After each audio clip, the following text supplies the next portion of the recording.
Ya, innal hamdalillah nahmaduhu wa nasta'inuhu wa nastaghfiruh wa na'udzubillahi min syururi anfusina wa min sayyiati a'malina. May yahdihillahu fala mudhillalah wa may yudhlil fala hadiyalah. Asyhadu alla ilaha illallah wa asyhadu anna Muhammadan abduhu wa rasuluhu nabiyya ba'da. Alhamdulillah, teman-teman semuanya, segala puji syukur kita haturkan kepada Allah Rabb semesta alam karena dengan karunia-Nya, dengan nikmat-Nya kita bisa berkumpul ya di majelis kita di siang hari ini. Mudah-mudahan nanti bisa membawa berkah, membawa manfaat, serta membawa kebaikan untuk keluarga kita ya, lagi dan lagi. Salawat salam, mudah-mudahan senantiasa tercurah kepada panutan kita, idola kita, Rasulullah Muhammad SAW. Semoga nanti kita bisa berkumpul bersama beliau, keluarga dan para sahabat di yaumil akhir, insya Allah. Teman-teman semuanya boleh ya saya dibantu untuk menuliskan teman-teman domisilinya dari mana dan usia berapa. Nah, yuk boleh dituliskan domisilinya dari mana dan usia berapa sekarang ya, bukan 5 tahun yang lalu. Ya, silakan dituliskan. Nih kayaknya banyak yang baru saya lihat, baru saya kenal ya. Jadi salam kenal semuanya, teman-teman. Saya Elis, ibu dari 3 orang putra dan putri yang kebetulan homeschooling. Saya domisili di Surabaya, jadi ibu rumah tangga sekaligus passion-nya di dunia public speaking. Jadi ya seperti ini ya aktivitasnya ya, muter-muter online maupun offline gitu kan. Sangat terbantu ketika anak-anak juga usianya usia sekolah tapi mereka homeschooling. Jadi bapaknya kemana, ibunya pergi kemana, mereka biasanya ngintil sepakat jadi satu. Baik, terima kasih. Ini udah dibantu ya. Ada yang dari Bogor. Oh, usia 38 kalau tidak salah. Tidak salah ya. Tangerang 46, Bogor 44. Wah, Masya Allah. Saya 2 bulan yang lalu ya dari Bogor. Saya 12 hari bolang di Bogor sama Jakarta. Iya, nanti mudah-mudahan kita bisa ketemu darat ya kapan-kapan insya Allah teman-teman semuanya. Oh, oke, ada yang 21 tahun dari Tangerang, ada yang dari Bandung Barat. Oke, Teh Eka. Nah, makasih ya. Oke, teman-teman semuanya, hari ini kita akan ngobrol ya tentang bagaimana sih menjadi ibu yang lebih bahagia. Nah, saya mau nanya dulu sebelum jadi ibu yang bahagia, kita diskusi tentang ibu yang bahagia. Boleh ditulis di sini putra-putrinya berapa, usia anaknya berapa, atau kalau mungkin yang masih single, yang masih belum menikah juga boleh ditulis juga ya. Silahkan ditulis anaknya berapa, usia berapa anaknya. Nah, ini karena nanti akan menentukan ya, menentukan aktivitas, menentukan tantangan, menentukan dinamika. Wah, putra 18 tahun, putri 15 tahun. Wah, Masya Allah. Ini tantangannya tentu berbeda ya, antara yang udah mulai menginjak ke masa dewasa dengan anak-anak yang mungkin, oh masih balita nih. Wah, itu pasti beda ya. Tapi yang jelas pasti semuanya punya tantangan. Ada Bunda Rukaya, 18, 25, dan 11 tahun. Wah, udah gede-gede juga. Berarti 11 tahun itu kelas 5 ya kayaknya ya.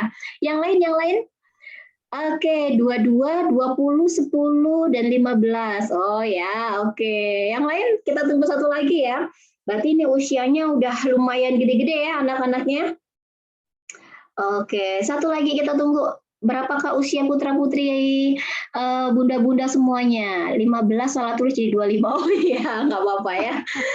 Oke, oke, teman-teman semuanya, tentu menjadi ibu itu luar biasa, benar nggak?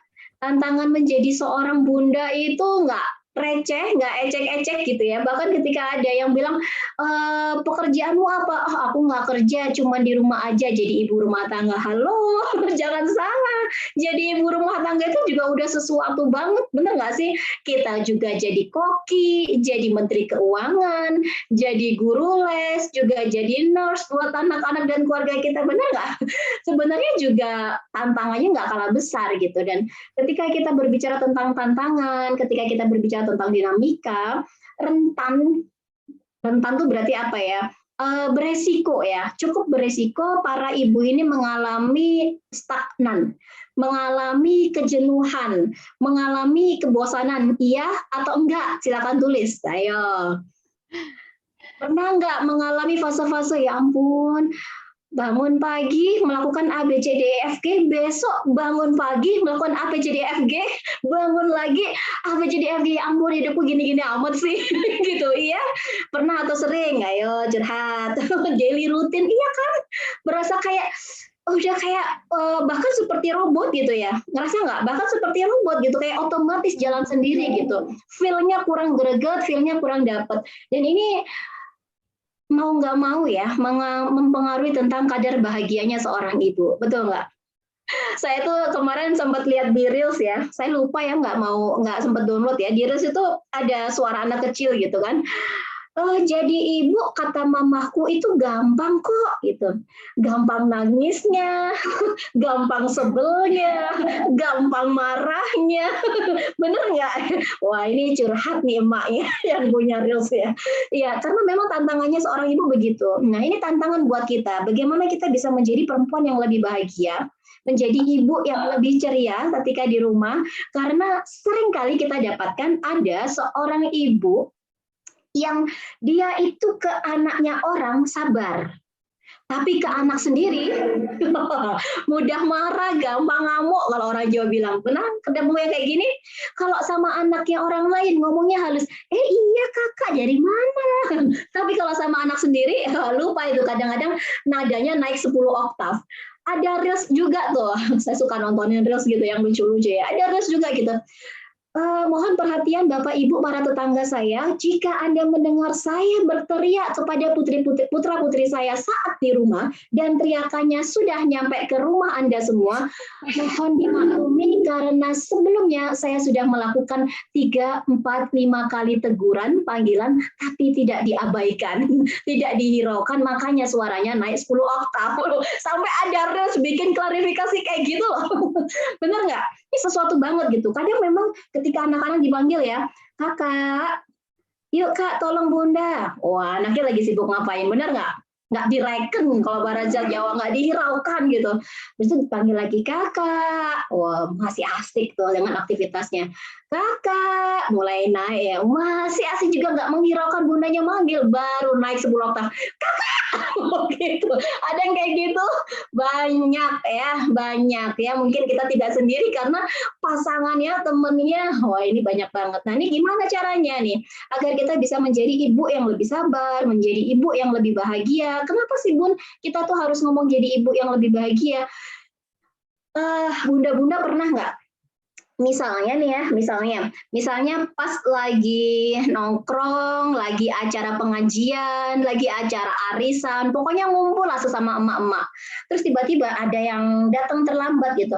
Aduh maaf ya terlambat ya, tadi tuh macet banget, ternyata tuh ada kecelakaan di sana ngeri banget, ternyata tuh traffic guard-nya nggak nyala tuh gimana? Wah pokoknya dia cerita tentang kejadian kecelakaan itu. Biasanya apa yang terjadi dengan peserta yang lain? Akan menyauti dengan cerita yang persis meskipun tidak sama persis, betul nggak? Loh iya, aku juga pernah loh waktu perjalanan ke mana gitu ya, mungkin ke Tangerang Selatan kayaknya, itu juga pernah ada kecelakaan. Yang satunya juga ngomong kayak gitu, iya aku juga pernah, padahal itu aku sendiri. Nyambung nggak? Nyambung. Kalau satu bete terus kemudian menceritakan, yang lainnya bisa jadi, iya, ayo kita nangis bareng-bareng gitu. Ngerasa kenapa menular gitu nggak? Sama juga bahagia itu juga menular. Ketika kita bertemu sama teman yang dia auranya selalu positif, kalau anak kekinian namanya positive vibes gitu kan, dia ceria, pokoknya easy going gitu kan, secara nggak langsung dia juga akan menular ke kita, betul? Nah, itu pula yang akan berpengaruh pada keluarga kita. Kalau ibu, kalau bunda, kalau mamanya sudah bahagia, insya Allah kita bisa mengikhtiarkan anak dan suami yang juga level bahagianya bisa naik atau bahkan di atas rata-rata. Mau nggak? Pasti mau ya. Siapa sih yang nggak pengen hidupnya ayem, tentrem gitu kan, damai, nggak gampang ngegas. Sekarang itu ada anak-anak kadang itu gini, adek kamu kenapa sih nggak bisa sabar gitu? Orang mama kalau manggil aku juga ngegas gitu, dia jauh gitu. Kenapa? Kadang anaknya tantrum, emaknya lebih tantrum, betul? Banyak banget gitu, dan ini adalah permasalahan yang cukup umum dan ya sebisa mungkin kita ikhtiarkan ya untuk bisa memperbaiki diri. Nggak perlu ya lebih baik dari orang lain. Si ibu itu kayak ibu peri, kalau ngomong marah itu cuman, adik gimana? Kemarin mama bilang apa? Nggak bisa gitu ya. Dia kan terintimidasi gitu. Jangan, nggak perlu ya. Boleh ngelihat orang lain, kok begitu ya. Cukup terinspirasi. Jangan sampai terintimidasi. Beda banget. Nah, kalau kita ngomongin bagaimana kadar bahagia kita ini bisa lebih bagus dari sebelumnya, saya coba izin share screen ya. Nah, ini nanti mungkin beberapa kita akan skip, kita langsung masuk ya. Jadi happy itu bisa meningkatkan produktivitas. Produktivitas siapa? Produktivitas semuanya ya. Entah itu produktivitas kita sebagai seorang ibu, produktivitas kita sebagai seorang karyawan, misalnya bagi yang ibu bekerja, ataupun produktivitas kita di masyarakat. Betul ya? Kebermanfaatannya lebih besar, kebermanfaatannya lebih luas yang bisa dirasakan oleh masyarakat kita, meskipun tanda kutip kita hanya di rumah saja, menjadi ibu rumah tangga, tapi dia bisa produktif. Being happy, more produktif. Jadi kalau saya tanya dulu deh, silakan tulis di kolom komentar. Kira-kira jika ada pertanyaan, sukses dulu baru bahagia atau bahagia dulu baru sukses? Yang mana kira-kira? Silakan tuliskan di kolom komentar ya. Sukses dulu baru bahagia atau bahagia dulu baru sukses ya kira-kira? Bareng boleh nggak? Kan disuruh pilih salah satu. Ayo, bahagia dulu. Iya tah, beneran. Bahagia dulu baru sukses. Nggak ada yang jawab sukses dulu baru bahagia. Nggak ada ya? Iya, kita sepakat semuanya. Ya pasti harus bahagia dulu, baru kemudian kita sukses. Oh ternyata ada loh, Bunda Rukoya katanya sukses dulu. Karena kalau kita sudah sukses, maka kita bahagia. Nah ini, sukses dulu atau bahagia dulu nih? Nah ini pertanyaan menarik ya. Tapi kenyataannya sering sukses dulu baru bahagia. Nah ini ya. Teman-teman semuanya, sukses dulu atau bahagia dulu ya, sukses dulu atau bahagia dulu. Ini pembicaraan yang cukup menarik ya. Saya ambil deh salah satu penelitian Cohen tahun 2003 dan penelitiannya sampai ke sini juga sama aja ya, maksudnya masih relevan ya meskipun ini adalah penelitian tahun 2003, bahwa ternyata orang bahagia itu memiliki kekebalan tubuh yang lebih baik. Orang bahagia memiliki kekebalan tubuh yang lebih baik. Makanya kemarin ketika COVID lagi tinggi-tingginya, biasanya para nakes ya itu menyarankan, memberi advice gitu kan, ketika ada pasien yang sedang recovery, maka yang disarankan jangan kebanyakan pikiran, betul nggak? Udah matikan HP-nya gitu kan, udah matiin TV-nya daripada terpapar berita-berita yang auranya negatif, daripada kita kepikiran dengan hal-hal yang justru mengganggu gitu kan. Kenapa? Itu tadi, bahagia itu bisa meningkatkan kekebalan tubuh, bisa meningkatkan imunitas, bisa meningkatkan kesehatan. Nah, kira-kira kalau dari sini saja, bisa nggak orang sukses, tapi dia gampang sakit? Fisiknya mudah lemah, gampang drop. Bisa nggak dia sukses? Silahkan tulis di kolom komentar. Kita menghubungkan antara slide yang sebelumnya dengan slide ini. Bisa nggak orang itu sukses, tapi dia itu mudah drop, gampang sakit, imunnya lemah, turun, gitu ya, rendah gitu. Bisa nggak? Ya susah juga, betul nggak? Betul gitu. Kenapa? Ya salah satu modalnya kita bisa sukses, ya kita harus punya fisik yang prima gitu, punya fisik yang sehat gitu. Kenapa? Ini tadi ya. Nah teman-teman semuanya ada satu penelitian lagi ya. Jadi penelitian dari Gallup. Gallup ini kebetulan saya dalami beberapa tahun belakang ya, karena saya lagi fokus tentang ini, tentang penelitiannya Gallup. Gallup itu mengatakan begini, karyawan yang bahagia itu terbukti lebih produktif. Hasil penelitiannya gitu. Karyawan yang bahagia terbukti lebih produktif. Kenapa? Ketika dia bahagia, dia siap bekerja, pikirannya lebih bebas untuk berinovasi, dia tidak ada pikiran yang terkekang, gitu ya, tidak ada pikiran yang tertekan, sehingga dia bekerja dengan maksimal. Ini hasil penelitiannya, karyawan yang bahagia terbukti lebih produktif. Materi ini itu saya sampaikan biasanya ke kantor-kantor. Jadi saya itu sering dipanggil kantor untuk berbicara kepada para istri karyawan. Diminta bicara untuk ke istri karyawan. Kenapa nih yang diisi materi kok justru para istri karyawan? Iya, karena diyakini bahwa keluarga para istri itu salah satu variabel penting untuk bisa menghadirkan rasa bahagia pada karyawan yang bekerja di perusahaan itu. Sehingga kalau di rumahnya nyaman, tentram, meskipun ada konflik tapi bisa di-manage dengan baik, bisa diminimalisir, maka dia tidak akan berimpact terlalu besar pada pekerjaan di tempat dia sedang berkarya. Kebayang ya? Misalnya bapak sama ibu, suami sama istri itu bertengkar, lagi ada konflik, entah apapun masalahnya ya, entah masalah finansial kah, entah masalah anak kah, entah masalah ibu mertua ataupun keluarga besar lah, tapi ada konflik. Karena kita yakini semua keluarga pasti punya tantangan, ya nggak sih? Nah, ketika dia punya tantangan, keluarga ini bisa menyelesaikan, maka ya tidak terlalu punya peran besar tuh dalam produktivitas, penurunan produktivitas di tempat bekerja gitu. Makanya ini sering dibagikan.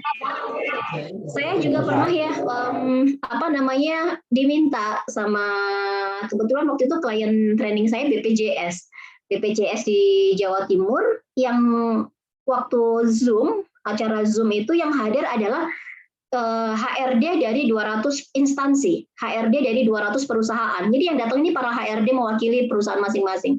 Dan ini disampaikan materi ini. Bagaimana nih kita bisa meningkatkan level bahagianya karyawan, bagaimana bisa meningkatkan level bahagianya para pegawai dengan harapan nanti mereka bisa lebih maksimal bekerja, lebih produktif di tempat dinasnya. Nanti kita bahas, ternyata bukan karyawan aja yang butuh. Siapa? Kita para ibu yang juga bekerja di dalam rumah dengan tantangan yang lebih kompleks ya, dengan jam yang tidak ada berhentinya. Benar nggak sih? 360 hari itu, ya nggak? 24 jam tanpa gaji, betul? Nggak ada cuti. Ibu sakit aja loh masih repot, benar? Liburan yang katanya mau healing tipis-tipis juga masih riwuh, iya nggak? Ya itulah tantangannya menjadi seorang ibu. Ini gimana ternyata? Nanti kita akan bicara ya. Nah, ketika kita bicara masalah bahagia, ternyata ada penelitian yang cukup menohok ya. Penelitian ini dari Prof. Sarlito Wirawan Sarwono ya. Beliau pernah meneliti bahwa ternyata 80% keluarga di Indonesia mengaku tidak bahagia. 80%. 80% itu banyak atau dikit? Silakan tulis di kolom komentar. 80% mengaku tidak bahagia. Banyak atau dikit? Berarti kalau dibalik kan logikanya berarti hanya 20% orang saja ya yang bahagia. Yang bahagia cuma 20% loh. Ini penelitian ya. Penelitian itu bukan cuma tutup mata ambil sampel kanan kiri tetangga depan belakang, kan enggak. Jumlahnya ratusan bahkan ribuan kan yang disampel ini. Dan ternyata angkanya itu 80%. Jadi ibarat kita ada 100 orang di lingkungan kita gitu ya, 100 orang, maka hanya 20 orang saja yang mengaku hidupnya itu bahagia. Gimana dong? Oh ini kata Mbak Nuning nih. Padahal katanya bahagia itu sederhana. Iya, sederhana. Yang sulit itu nulis captionnya. Oh, yang sulit nulis caption. Kayak mau update status aja ya. Iya, padahal bahagia itu sederhana harusnya. Tapi kenapa kok hanya 20%? Nah, kita lihat nanti. Nah, tentu penelitian ini cukup mengejutkan ya. Kenapa? Mungkin kita ditanya, kamu bahagia nggak sih? Kayaknya bahagia. Bahagia atau pura-pura bahagia? Wah ini mak jedok gitu rasanya. Bahagia atau pura-pura bahagia? Taunya gimana? Ini taunya dari sini. Teman-teman semuanya, ini kira-kira gambar ini lagi ngapain? Silakan tulis di kolom komentar. Ada tulisan feeling good, terus ada orang yang kayaknya lagi santuy gitu kan, lagi rehat. Ini kira-kira dia bahagia nggak ini? Yo, lagi bahagia nggak kira-kira? Finally sleep. Ini kalau bahasa kita gitu ya. Akhirnya ngelurus no boyo. Bahasa Jawanya ya. Iya, apa? Kira-kira dia bahagia nggak ini? Wah, ini bisa dicek dulu ini. Orang yang feeling good itu belum tentu bahagia loh. Iya nggak? Feeling good, merasa baik itu belum tentu bahagia. Contoh aja, mungkin kita pernah dengar bukan keluarga ya, pernah dengar ada orang yang dia itu sakau, kena narkoba, kecanduan, terus dia sakau. Begitu dia sudah menghirup ganja, memakai sabu-sabu gitu ya, atau narkotika yang lain, terus dia tuh apa? Fly kan? Dia nge-fly. Nge-fly itu feeling good. Tapi apakah dia bahagia? Ya kan? Bener nggak? Nggak bahagia, cuman feeling good aja gitu loh. Cuman ngerasa sebentar aja, merasa baik-baik aja, merasa baik aja, tapi belum tentu bahagia gitu. Bahkan bisa jadi orang-orang yang sakau, orang-orang yang larinya ke narkotika, ya itu hanya sebagai sebatas tempat pelarian. Tapi sebenarnya mereka nggak bahagia, benar nggak? Nah itulah kenapa kok sampai Prof. Sarito menemukan bahwa yang tidak bahagia angkanya mengejutkan 80%. Nah ini ya. Bedanya bahagia sama feeling good itu di mana sih di sini nih? Jadi kalau orang yang feeling good, dia tuh nggak produktif, stagnan. Tidak produktif itu apa sih? Tidak menghasilkan sesuatu. Menghasilkan sesuatu itu bukan berarti menghasilkan barang ya, tapi bisa jadi tidak menghasilkan kebermanfaatan gitu kan, tidak menghasilkan sesuatu yang memberikan impact, itu tidak produktif. Tapi kalau orang yang bahagia, kebalikannya, apapun kondisinya, bagaimanapun tantangannya, dia tetap bisa jadi pribadi yang bertumbuh. Bertumbuh itu apa? Dia pindah nih ya. Dari sini, dari kolam ini maju ke akuarium yang lain. Dari akuarium ini geser lagi ke akuarium yang lain. Dia bertumbuh. Ada progres, ada perubahan, dan tentu saja perubahannya itu perubahan yang positif. Gitu. Kalau orang yang feeling good, biasanya dia cenderung untuk menolak luka. Makanya dia menjadikan itu sebagai pelarian gitu lah, menjadikan hal-hal yang sekiranya bisa bikin dia lupa untuk sementara. Ada nggak ya kayak gitu? Banyak gitu. Sedangkan orang yang bahagia, dia sebaliknya. Biasanya mereka justru menyadari bahwa dia sedang terluka. Ya, ada nggak orang yang nggak menyadari kalau dia lagi sedih?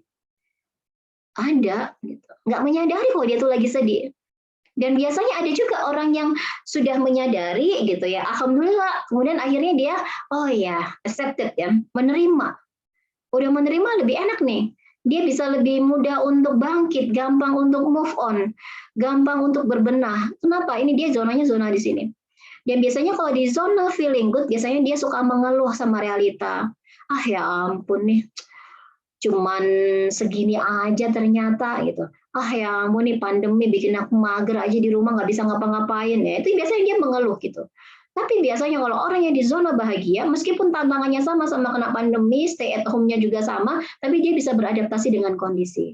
Nah ini ya, ini gambaran apa sih bedanya feeling good sama benar-benar bahagia. Kesimpulannya di bahagia itu apa? Bahagia itu ini ya, ada pertumbuhan. Nah sekarang saya langsung aja.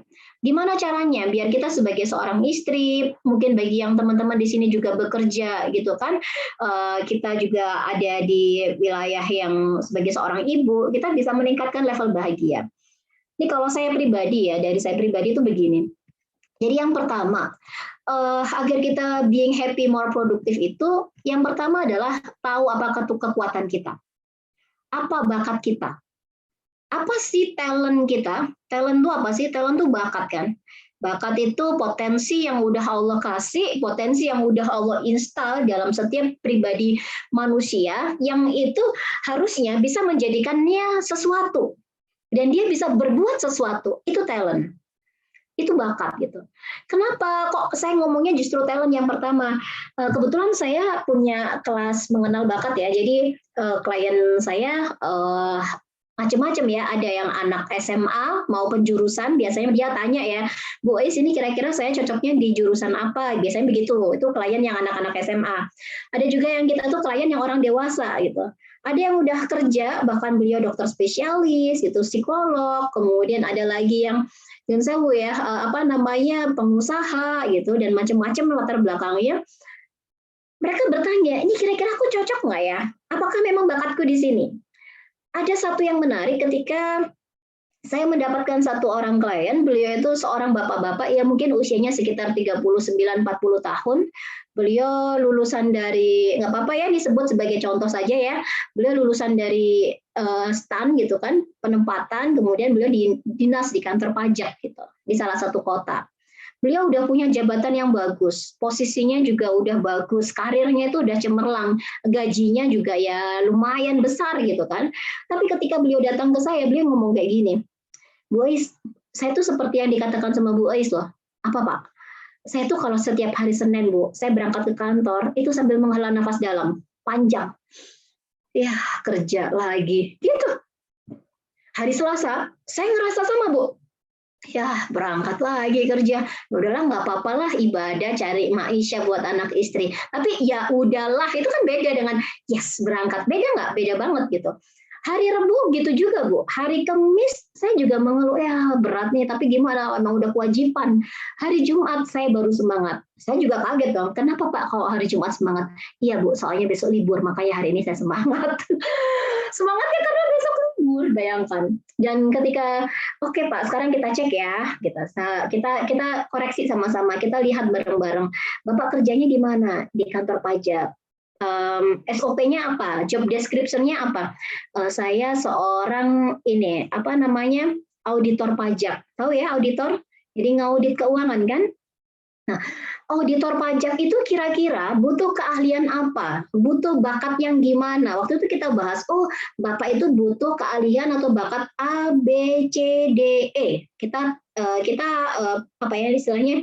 Kita rinci gitu ya. Kita buka satu-satu. Oke, kira-kira seorang auditor pajak itu butuh A, B, C, D, E. Yuk kita lihat Bapak A, B, C, D, E-nya ini ada di mana. Jadi kalau di tempat kami itu biasanya di level ya, level yang kuat banget, berarti bakatnya kuat banget itu merah. Kalau kuat itu kuning. Kalau sedang biasa gitu ya, standar itu putih. Kalau lemah itu abu-abu, kalau lemah banget itu warnanya hitam. Nah, dari 5 tadi, yang A, yang bakat pertama ini si Bapak warnanya hitam. Kebayang? Yang nomor 2, Bapak warnanya hitam juga. Yang nomor 3, warnanya abu-abu. Yang nomor 4, warnanya putih. Yang nomor 5, warnanya abu-abu. Jadi 2 hitam, 2 abu-abu, 1 putih. Kebayang?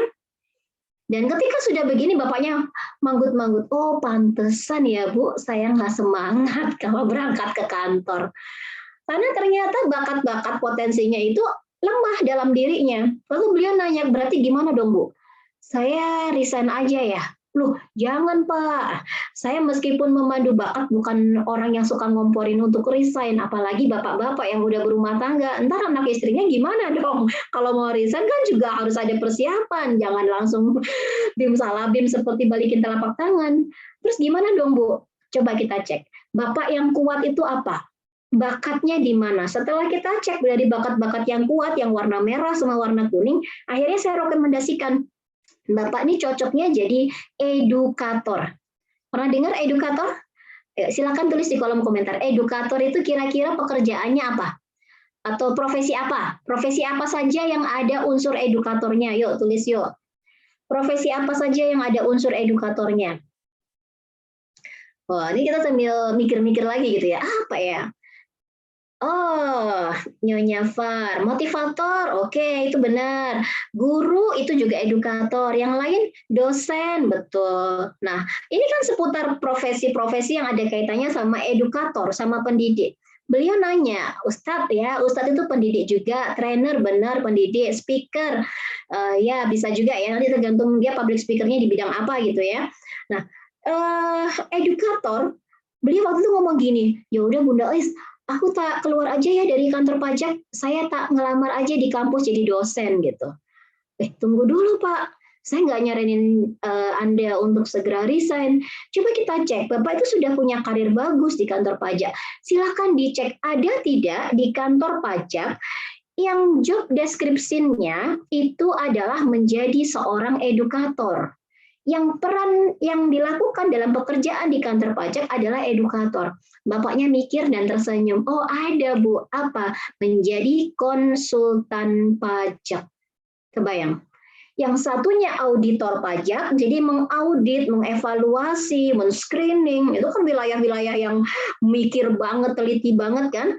Yang satunya ada yang namanya konsultan pajak. Konsultan itu berarti kan konsultasi gitu kan, mengedukasi, penyuluh ya, penyuluh pajak, memberi penyuluhan, pentingnya pajak, cara ngitung pajak gitu kan, dan sebagainya. Oh iya Bu ada, dan akhirnya sekarang beliau pindah haluan, bukan pindah kantor, apalagi resign, bukan pindah haluan, sama-sama di kantor pajak. Kalau yang dulu jadi auditor pajak, sekarang jadi penyuluh pajak, dan beliau merasa bahagia, merasa optimal, dan merasa produktivitasnya lebih meningkat. Kenapa? Itu tadi bahagia. meningkatkan produktivitas, sebagaimana penelitian dari Gallup. Maka ini penting. Nah, pertanyaan saya, sudahkah teman-teman, ibu-ibu, kakak-kakak yang ada di ruangan Zoom ini sudah tahu bakatnya apa? Nah, silakan tulis di kolom komentar. Ayo, sudah tahu belum ya? Aku tuh berarti bakatnya apa ya? Waduh, udah umur 46 nih, kayaknya masih bingung nih, gitu. Nggak ada yang jawab atau nggak ada yang ngaku? Cukup dibahas, dijawab dalam hati, boleh? Boleh ya, silakan dijawab. Kenapa? Karena ini berpengaruh pada kebahagiaan loh. Ada ibu-ibu yang mereka itu ibu rumah tangga ya. Waktu itu sempat nanya, Bunda, saya tuh apa namanya ibu rumah tangga, emang perlu ya gitu? Emang bisa ya saya tahu bakat, kemudian perlu nggak sih kalau saya tuh jadi ibu rumah tangga aja kok perlu tahu bakat? Loh iya, ada kebermanfaatan-kebermanfaatan itu yang tidak selalu berupa materi, betul nggak? Tidak selalu berupa finansial, uang, tapi kebermanfaatan dengan memberikan impact, gitu kan, memberikan dampak, memberikan pelayanan di masyarakat dan itu sesuai dengan dirinya, itu bisa membuat kita bahagia dan itu banyak. Syukur-syukur kalau ternyata berbuah uang, berbuah finansial. Ketika saya tahu bakatnya teman-teman, saya tuh jadi lebih bisa memetakan, oh ini orang-orang yang pendidik nih, kayak gini. Meskipun beliau ibu rumah tangga, tapi saya tahu, oh beliau tuh punya bakat menjadi seorang pendidik. Oh dia punya bakat sebagai pendidik. Terus kemudian ketika dia sudah punya bakat sebagai pendidik, saya ada project, gitu ya, ada kerjaan-kerjaan gitu ya. Saya ajak mereka untuk berkolaborasi, meskipun tanpa meninggalkan anak-anak di rumah gitu. Kita pakai Zoom gitu ya, kita pakai bikin kelas-kelas yang mereka menjadi fasilitator, ya lumayan juga gitu penghasilannya. Beliau mengatakan, wah saya tuh sebelumnya nggak ngerti tuh, cuma jadi ibu rumah tangga aja gitu. Iya nggak masalah juga sih. Tapi ketika saya udah tahu bakat saya, anak-anak saya nggak keteteran gitu ya. Tapi saya bisa mengaktualisasikan diri saya, semakin bahagia, alhamdulillah bonusnya dapat uang gitu. Lumayan juga tuh, kadang bisa masuk 2 juta, kadang masuk 3 juta gitu ya. Tapi ini nggak saklek gitu ya, karena memang ini basisnya by project ya, yang temporer. Tapi ini penting gitu. Kenapa? Tahu bakat itu bisa meningkatkan level bahagia. Nah ya, silakan cari tahu apa bakatnya. Ini yang pertama, know your talent. Jadi satu tahap yang perlu kita lakukan adalah know your talent. Kenapa? Ternyata itu ada di Al-Quran. Di surat Al-Isra 84 itu dikatakan gitu kan, setiap manusia itu berbuat menurut syakilahnya masing-masing. Ya, katakanlah wahai Muhammad, setiap orang itu berbuat menurut syakilahnya masing-masing. Gitu. Syakilah itu apa gitu? Saya cari tafsirnya. Ketemu tafsirnya Buya Hamka di tafsir Al-Azhar. Menafsirkan Al-Isra 84, Buya Hamka mengatakan ini, sebab itu sudah seyogyanya manusia mengenal siapa dirinya. Itu kan mengenal diri tuh. Iya nggak sih? Barang siapa, kan sampai ada hadis yang sangat populer, barang siapa mengenal dirinya, maka dia akan mengenal siapa Tuhannya. Karena sudah dahsyat itu loh. Sebab itu sudah seyogyanya manusia mengenal siapa dirinya, supaya apa? Supaya mudah ia menempuh jalan yang mudah ditempuh oleh bawaan dirinya. Buya Hamka itu sampai menggunakan 2 kata mudah loh. Saking penekanannya lumayan besar gitu, bukan lumayan besar, besar banget gitu kan, supaya mudah ia menempuh jalan yang mudah ditempuh oleh bawaan dirinya. Kenapa? Kalau dia tuh memang bakatnya jadi pendidik gitu ya, terus dia ikut pelatihan agar bisa menjadi guru yang baik, itu lebih enteng, betul nggak? Tapi berbeda kalau ada orang yang ternyata bakat memimpinnya itu tidak menonjol, artinya tidak menonjol itu tidak berbakat di memimpin gitu ya, memimpin perusahaan atau memimpin tim gitu kan, bukan memimpin diri sendiri loh ya, memimpin komunitas gitu ya. Terus dia ikut pelatihan leadership, pelatihan kepemimpinan, ada nggak impact-nya? Ada, tapi tidak sedahsyat mereka yang memang udah punya pakem, punya bakat, punya potensi dari Allah, langsung diinstal sama Allah sebagai seorang pemimpin. Makanya dikatakan di Al-Isra ini, di tafsirnya Buya Hamka, supaya mudah ia menempuh jalan yang mudah ditempuh oleh bawaan dirinya. Kenapa harus kayak gitu? Ini dia. Supaya hidupnya jangan gagal. Jangan gagal itu kan berarti sukses, betul nggak? Dan jiwanya jangan sakit gitu. Ini digunakan kata dan, menggunakan kata dan, bukan atau. Kalau atau kan pilih salah satu, tapi kalau dan itu kan tidak bisa meniadakan satu dengan yang lain. Berarti harus semua. Ada nggak orang yang dia sukses, tapi jiwanya sakit? Ada? Kanan kiri kita? Banyak. Karirnya bagus, rumahnya mentereng, jabatannya tinggi, duitnya nggak berseri, tapi ternyata jiwanya hampa, hidupnya nggak bahagia, akhirnya apa? Merana, depresi, bunuh diri, ada yang kayak gitu banyak, apalagi era sekarang, betul? Nah ini nggak dipauin sama agama kita nih. Tapi juga sebaliknya, ada nggak yang mereka itu bahagia gitu ya, mereka bahagia, tapi dia itu gagal, nggak sukses, tapi bahagia. Mah, bayar sekolah mah, aduh, belum punya uang nak. Mah, sakit mah, ayo kita ke rumah sakit. Aduh, tunggu cari utangan dulu ya, gitu. Ada nggak yang kayak gitu? Pontang-panting gitu ya, kepala jadi kaki, kaki jadi kepala, sudah sangat bekerja keras, tapi ternyata nggak pas jalan yang dia ambil, sehingga apa? Tidak sukses gitu. Dan ini tidak diinginkan oleh agama kita. Makanya sampai disebut nih, dan supaya hidupnya jangan gagal dan jiwanya jangan sakit. Oke, sampai sini ya. Jadi poin pertama yang harus kita tahu adalah know your talent, tahu apa bakat kita, ngerti potensi kita di mana, agar meskipun kita menjadi seorang ibu rumah tangga, tapi itu kita bisa mengaktualisasikan diri kita. Kita masih bisa mengaktualisasikan potensi kita, meskipun dari rumah, meskipun masih gandeng anak-anak gitu. Bayang ya? Nah, itu ya, itu yang pertama. Nah, sekarang yang kedua, setelah know your talent, apa yang bisa kita ikhtiarkan agar kita bisa jadi ibu yang lebih bahagia dari yang sebelumnya, gitu kan? Turn on happy hormones. Jadi menyalakan hormon-hormon bahagia yang memang itu bisa kita stimulus dalam tubuh kita. Yang secara fisiologis itu bisa kita hadirkan secara sengaja. Ada hormon-hormon bahagia. Ini kalau di sini kan DOSE, cuman kalau saya itu biasanya DESO. Apa DESO? Deso, ya. Deso itu kan bahasa Jawa dari kata desa. Kalau kita dengar kata desa, itu biasanya apa yang kita pikirkan? Silakan berpendapat. Desa, kita bayangin desa, apa yang kita bayangin? Apa yang kita pikirin? Silakan ditulis atau boleh langsung nyalain mic. Desa, apa? Desa. Yuk, healing. Ya indah. Nah, Kambu Laila ya.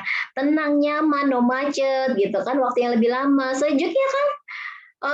Bahkan mohon maaf ya, taruhlah aja misalnya kita ke Jogja gitu ya, taruhlah kita ke Jogja. Jogja itu kan ada yang wilayah sawah-sawah, ada yang wilayah kota-kota gitu kan. Biasanya pun juga di kota-kota yang lain, semakin mepet sawah, semakin mahal, betul nggak?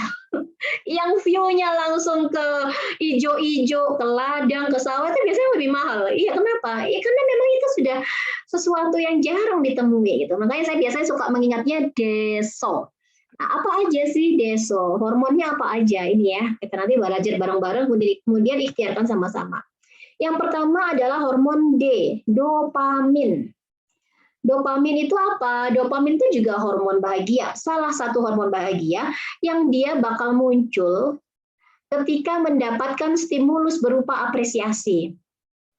Jadi stimulusnya apresiasi. Apresiasi itu gimana? Contoh deh, misalnya ada Bu Laila gitu kan, Bu Laila bilang ini diginiin sama suaminya, mama ya, mama tambah cantik banget ya, jadi mukanya lebih kelihatan tirus, wajahnya jadi glowing. Seneng nggak digitukan? Seneng kan? Bahagia nggak? Bahagia meskipun kita tahu dia bohong. Iya nggak sih? Iya, meskipun kita tahu dia tuh lagi bercanda, lagi bohong, cuma nyenengin kita, tapi kita senang mendapatkan apresiasi seperti itu. Coba bandingkan, misalnya ada suami kita ngomong kayak gini, mah, kok mukanya kusut banget sih? Itu kelihatan itu kerut-kerut wajahnya, badannya juga kayak melebar banget. Bo ya merawat wajah, merawat tubuh seperti tetangga kita depan si Bu Joko itu loh. Bu Joko tuh kalau ngeliat kok enak banget ya, dilihatnya kok seger banget. Kira-kira kita gimana? Udah nggak usah tidur di dalam kamar, di luar aja gitu nggak sih? Ya nggak seneng gitu kan. Itu kan sebaliknya, antara satu diapresiasi, satu dicaci maki, dicela, ya gitu kan. Meskipun bentuk kalimat atau bentuk caranya beda-beda. Tapi apresiasi itu menimbulkan rasa bahagia. Kenapa? Dia mengaktifkan hormon dopamin.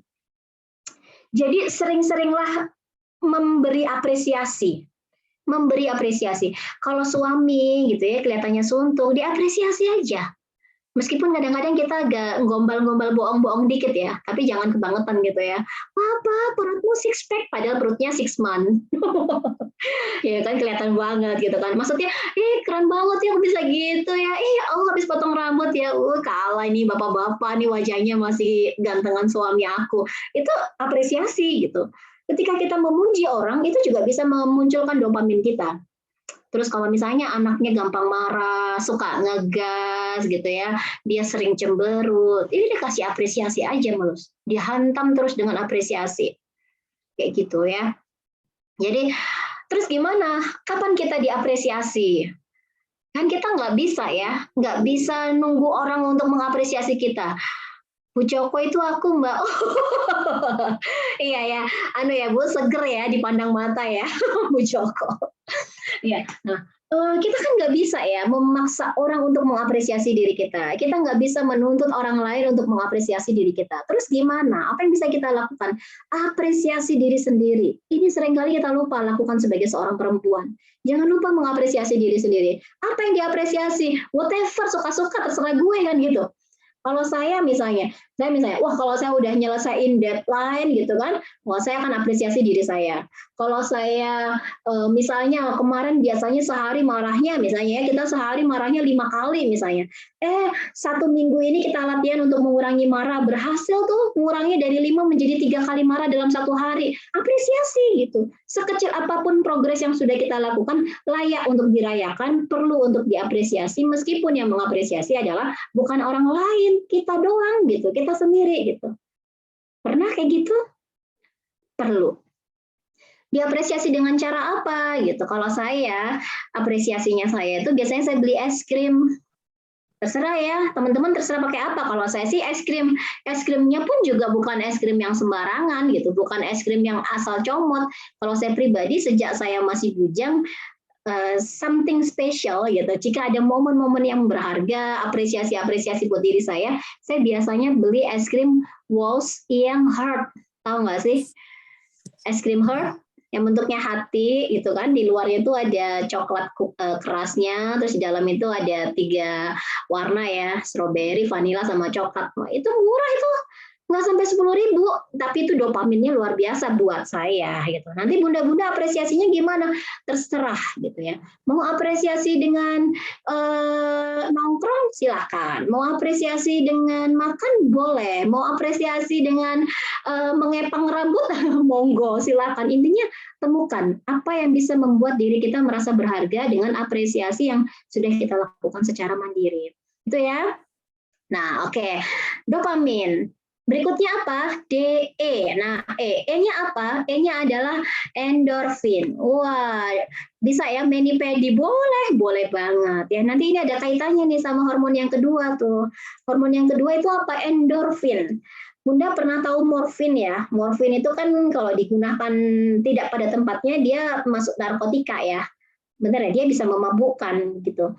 Tapi kalau ada orang yang mau operasi, mau ada tindakan medis gitu yang mengharuskan menghilangkan kesadaran, kan biasanya disuntik morfin. Nah, ada morfin alami dalam tubuh, namanya itu adalah hormon endorfin. Endorfin itu bisa bikin kita bahagia kalau dia muncul dalam tubuh kita. Saya ulangi ya, jadi kita bisa semakin bahagia kalau endorfinnya ini diproduksi sama tubuh kita. Gimana cara memproduksi endorfin? Ternyata endorfin itu bisa diproduksi dengan 2 hal. Apa? Do something. Lakukan sesuatu yang memang kita suka, gitu. Yang kedua, olahraga. Lakukan sesuatu yang kita suka. Yang kita suka itu apa? Itu tadi terserah juga, gitu kan? Sama kayak yang tadi dopamin.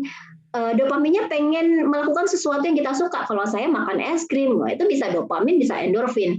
Kalau Bunda Rukoya mani-pedi, dia bisa dopamin, bisa endorfin sama-sama muncul. Jadi melakukan sesuatu yang disuka. Me time, ya.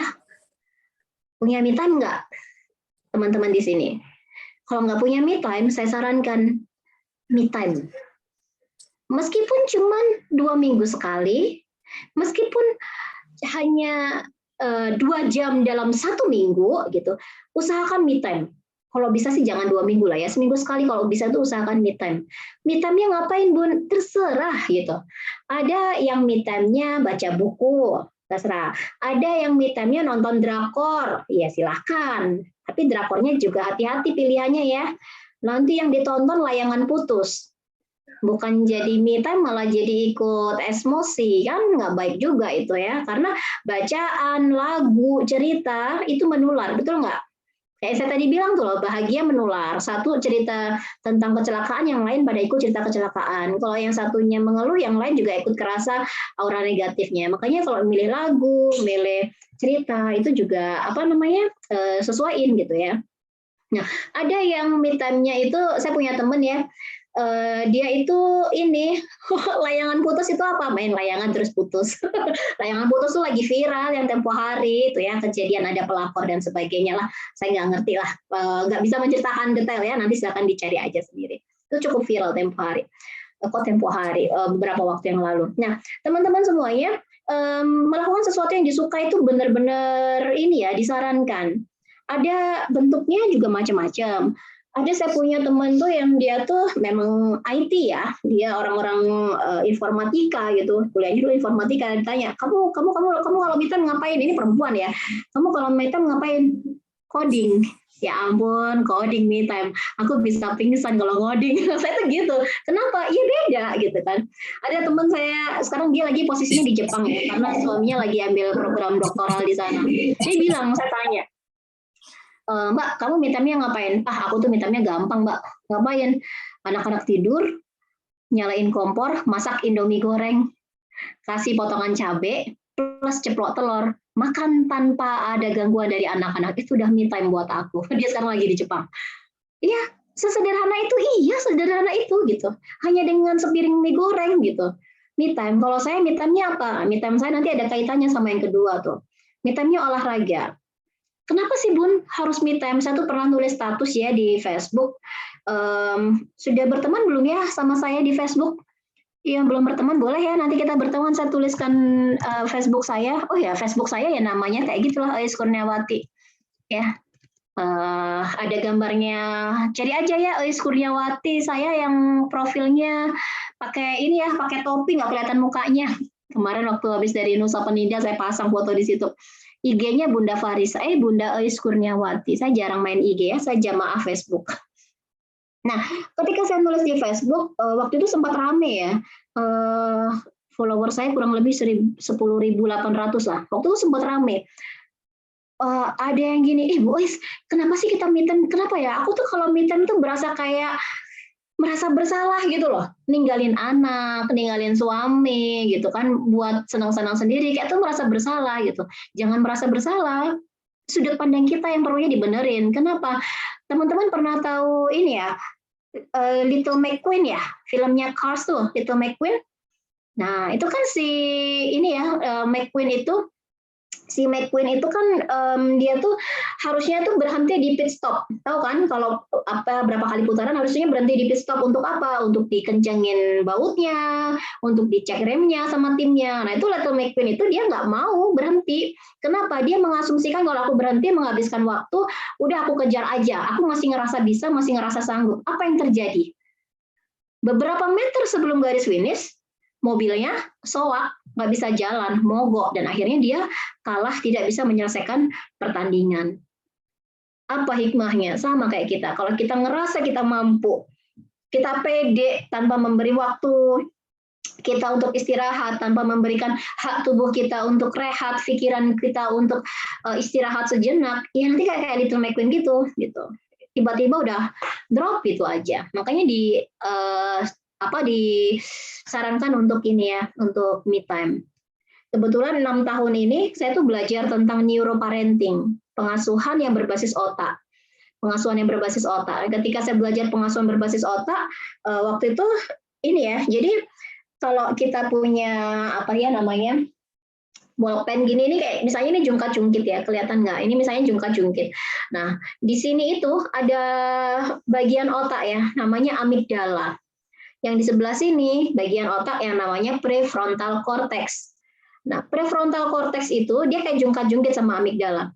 Prefrontal cortex itu kalau misalnya kita melakukan sesuatu yang rutin, kayak tadi yang di awal kita bilang tadi loh, pagi bangun melakukan A, B, C, D, E, F, G, tidur, besoknya lagi A, B, C, D, E, F, G, tidur, besoknya lagi A, B, C, D, E, F, G, tidur. Nah, kayak gitu kan. Nah, kalau kita kehidupannya kayak gitu, maka PFC kita itu bisa stagnan, bisa panas, bisa mandek. Efeknya kemana? Amigdalanya nih jadi gini, PFC-nya turun, amigdalanya jadi naik nih. Amigdala itu apa? Amigdala itu tempat pusat kontrol emosi, salah satu fungsi besarnya. Jadi kalau kita merasa sedih, bahagia, jijik, takut, itu pusatnya di otak yang namanya bagian otak amigdala. Nah, kalau si PFC terlalu stagnan, rutinitasnya yang begitu monoton, tidak di value gitu ya, tidak di diberi pemahaman yang terus-menerus berkembang, bertumbuh kayak gitu, maka dia akan turun nih PFC-nya. Efeknya apa? Amigdalanya naik. Makanya anak nasi tumpah bisa jadi drama Korea gitu. Nah, ini bahaya gitu. Makanya kenapa harus distabilkan nih antara amigdala dengan si prefrontal cortex. Harus distabilkan antara kedua belahan otak ini. Mengapa? Itu tadi biar dia nggak panas. Apanya? Amigdalanya. Gitu. Kebayang ya? Nah, itu ya teman-teman. Maka pastikan agar kita ini punya waktu untuk me time, punya waktu untuk rehat gitu ya. Oke, itu. Kemudian apalagi yang bisa kita lakukan dengan endorfin biar dia muncul gitu. Yang bisa kita lakukan dengan endorfin itu adalah olahraga. Olahraga. Oh ya, iya olahraga gitu. Kebanyakan kalau kita udah jadi ibu, apalagi ibu rumah tangga yang ya aktivitasnya monoton begitu-begitu aja, ketika saya tanya gitu ya, kapan Bu terakhir olahraga? Waktu SMA. Jarang sekali gitu ya untuk berolahraga. Padahal olahraga ini penting gitu. Selain untuk kebugaran tubuh, kesehatan, dia juga bisa mensuplai hormon endorfin. Dia bisa menstimulus munculnya hormon bahagia, hormon endorfin. Nah, olahraganya apa? Ya terserah. Kalau ada yang suka yoga, silahkan yoga. Kalau ada yang sukanya line dance, ya silahkan line dance. Kalau ada sukanya sepeda, jalan kaki, monggo aja nggak apa-apa. Kalau saya pribadi, olahraga yang paling saya suka itu berenang. Iya, karena apa? Satu, berenang itu olahraganya sunnahnya Rasulullah, bener nggak? Jadi sekalian olahraga, sekalian endorfinnya disuplai, sekalian dapat pahala sunnahnya, insya Allah.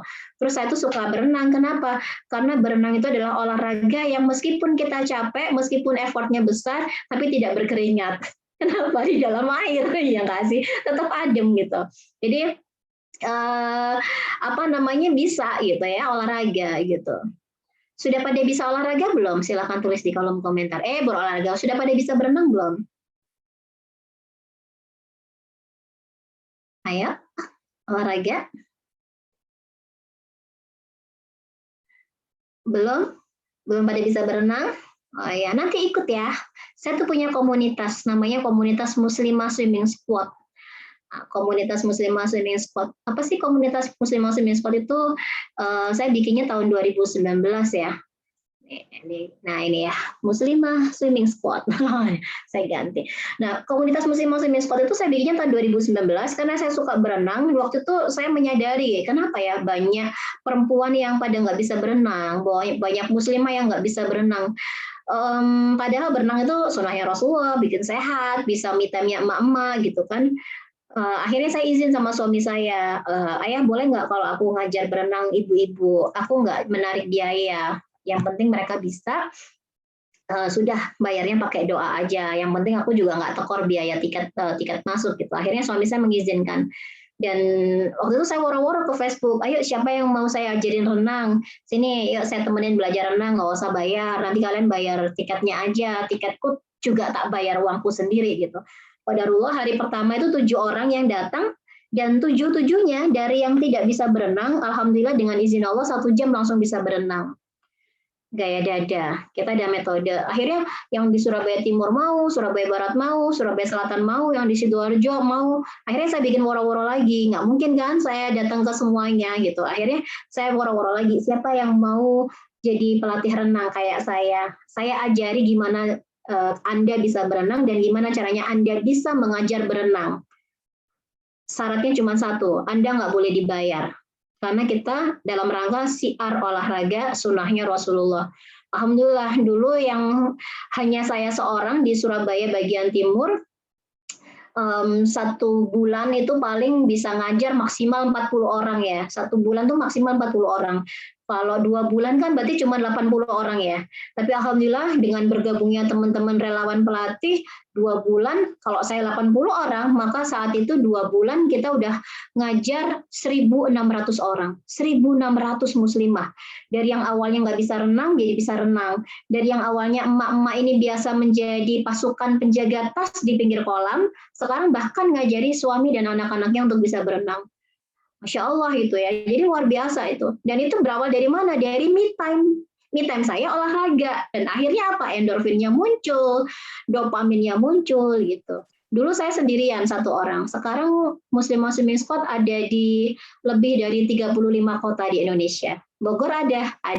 Tangerang ada. Jakarta ada ya. Nanti kayaknya ada Mbak Alin nggak sih di sini?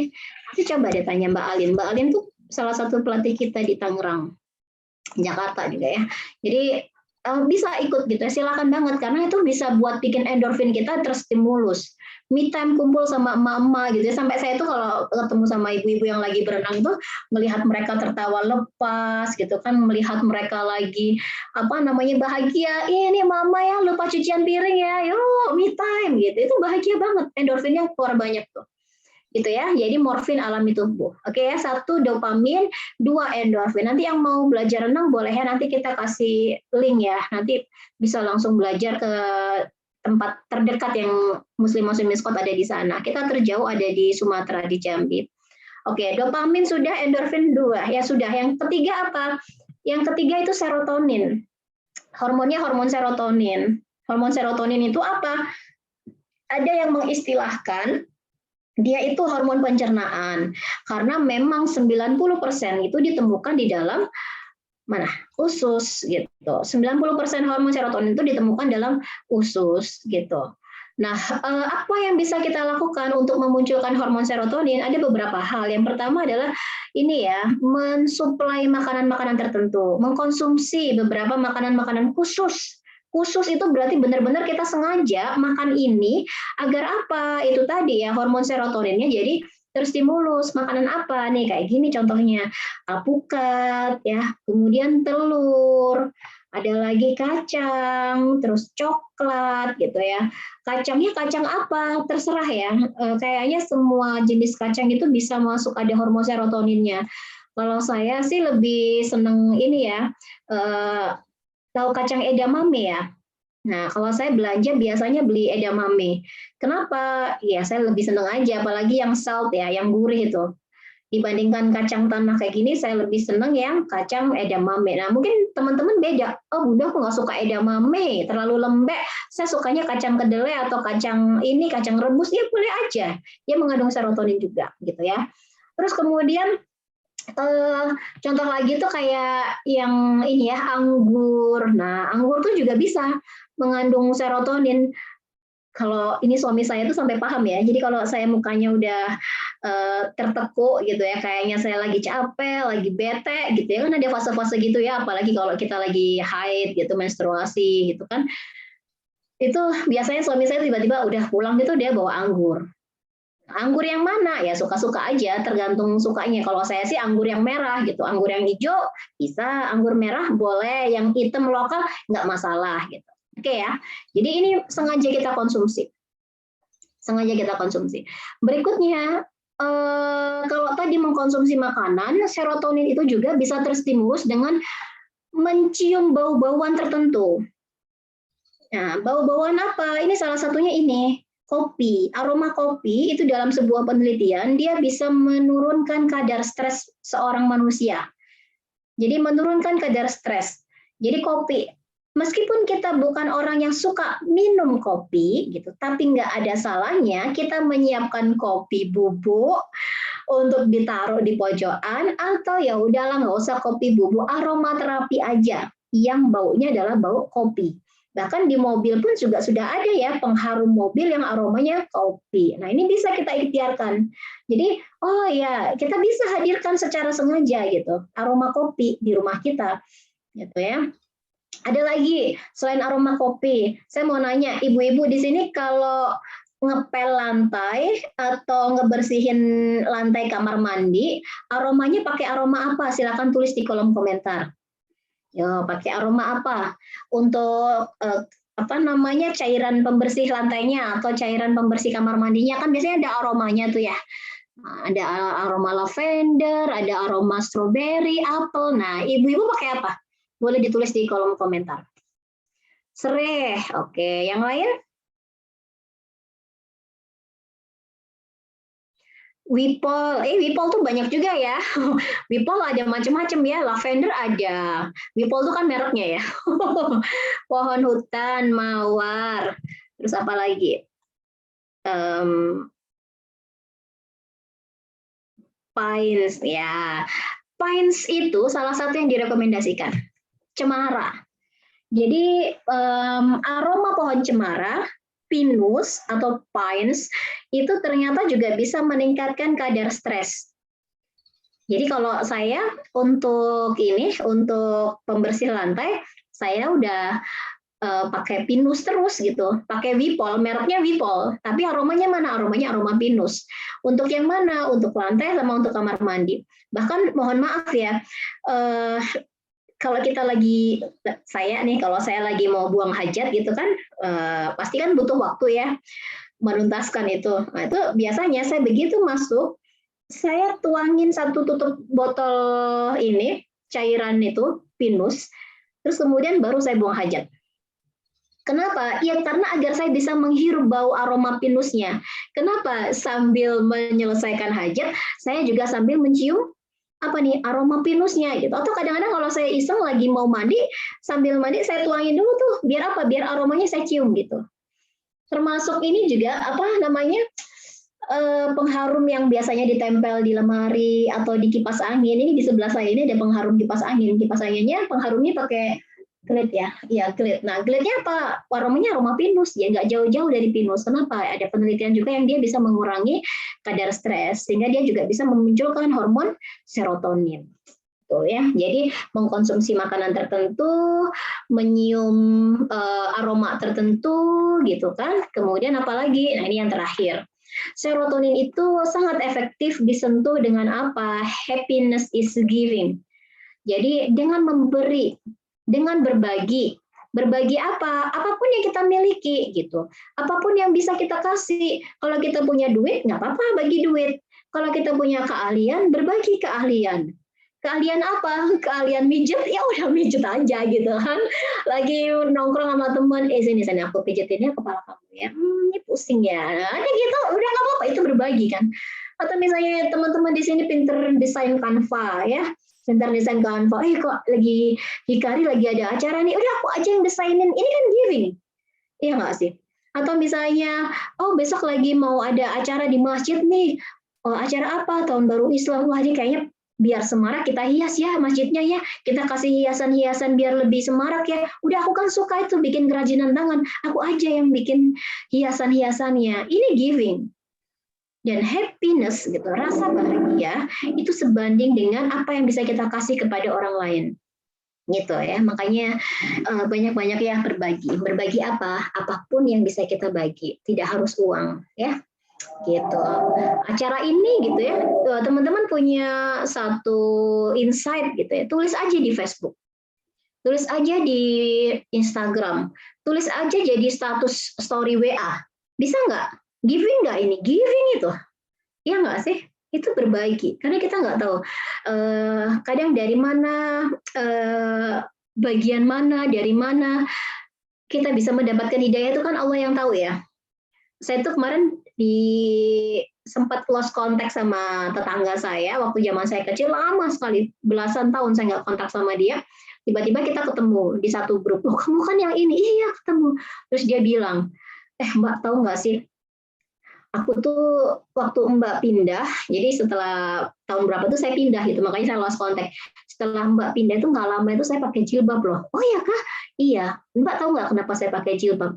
Enggak gitu. Jadi ketika Mbak ayahnya meninggal, nah ketika kejadian ayahnya Mbak meninggal itu cukup membuat aku merenung. Itu zaman dia kuliah ya, cukup membuat aku merenung dan akhirnya aku memutuskan untuk memakai jilbab. Padahal yang meninggal bukan siapa-siapanya dia, benar nggak?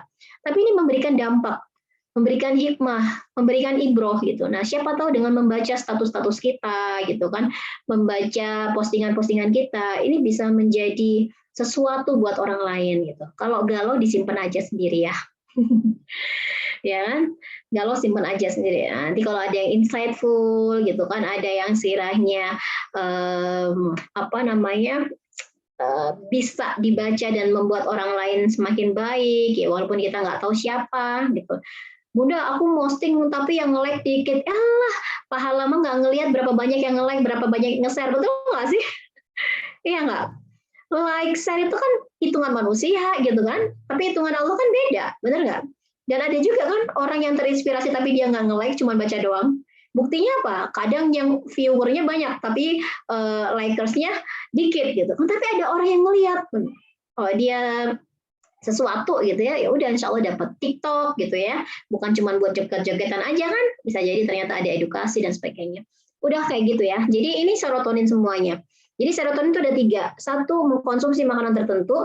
Dua, menghirup aroma-aroma tertentu. Yang ketiga adalah giving. Itu ya. DESO. O-nya apa? Dopamin, endorfin, serotonin. Yang terakhir ini adalah oksitosin. Oksitosin itu kita sebut biasanya hormon cinta. Karena memang hormon ini muncul ketika kita sedang jatuh cinta, memadu kasih, gitu kan. Jadi gimana caranya? Dengan sentuhan, dipeluk, kemudian nongkrong sama pasangan meskipun cuman cemilannya cilok gitu kan, nggak harus sesuatu yang mahal gitu kan, candlelight dinner ya, nggak harus gitu. Tapi ketika dia menghabiskan waktu bersama pasangan, menyentuh, memeluk dan sebagainya. Makanya kenapa sering-sering ya meluk anak-anak, sering-sering menyentuh tubuh anak-anak. Termasuk saya sama suami itu punya kebiasaan sejak awal nikah itu kalau tidur tuh harus ada satu, bukan harus ada satu, harus ada bagian dari tubuh kami berdua itu yang bersentuhan. Sampai anak-anak itu niten itu apa? Menengarai ya anak-anak kami itu. Kenapa ayah sama bunda tuh kalau bobo mesti berpegangan tangan gitu. Ini mesti berpegangan tangan. Ya, entah pegangan tangannya gini, entah kayak gini atau cuman gini. Atau kadang-kadang kalau si kecil lagi bobo sama kami, dia kan memisahkan kami. Tangannya nggak bisa pegangan, tapi kakinya bersentuhan.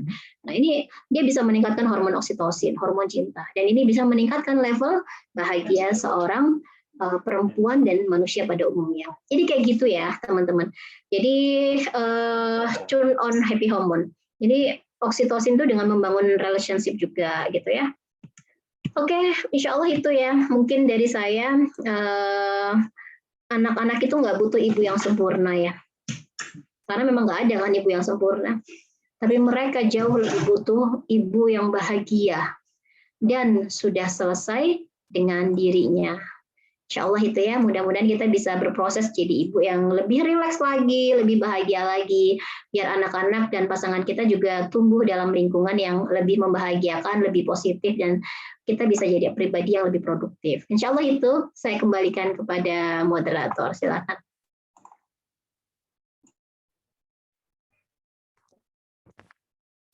Oke, terima kasih Bu Ais. Oh, ini video saya mati ya? Oke. Terima kasih Bu Ais atas ilmunya, Masya Allah. Banyak banget catatan saya. Ini banyak banget yang bisa saya pelajari hari ini. Terima kasih banyak Bu Ais. Dan untuk teman-teman yang mau bertanya, dipersilahkan.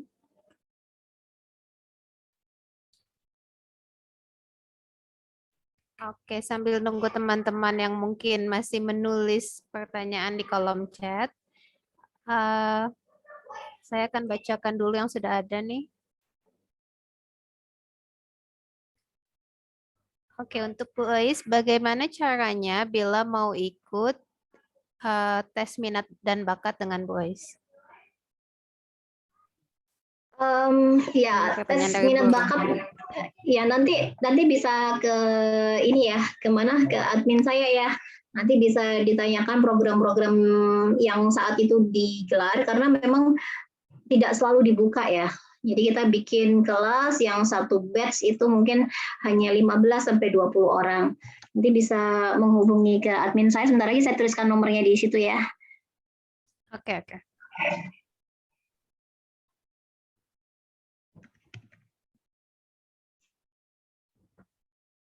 Kita bisa ke pertanyaan berikutnya kayaknya ya. Oh, oke. Mungkin mau dituliskan nomor telepon adminnya di kolom chat, Ibu? Ya, ini ya. Bentar lagi saya ketik nih 0896 6656 0587. Ini dengan Kak Alif. Ini admin saya. Nanti kalau bisa nanya ke beliau ya. Oke. Lalu pertanyaan selanjutnya, itu kan tadi ada bahagia dan nyaman. Nah, pertanyaannya ini gimana biar kita tahu kita ini lagi di zona nyaman atau lagi di zona bahagia? Gimana cara tahunya? Kita pakai indikator yang 3 tadi.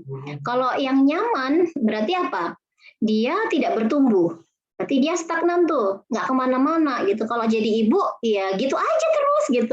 Kayaknya kayak nggak ada perubahan, tidak ada progres. Nah, itu berarti itu di zona nyaman tuh. Tapi kalau bahagia, meskipun jadi ibu rumah tangga, tapi dia produktif, ada progres. Progres dalam hal apa? Progres dalam hal mungkin gitu ya. Oh, dia jadi lebih ini ya, marahnya berkurang.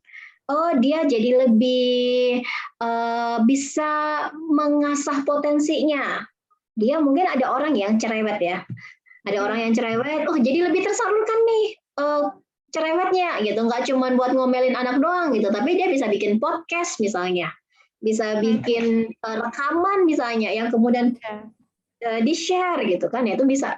Jadi satu ngelihat tuh dia bertumbuh atau dia stagnan gitu.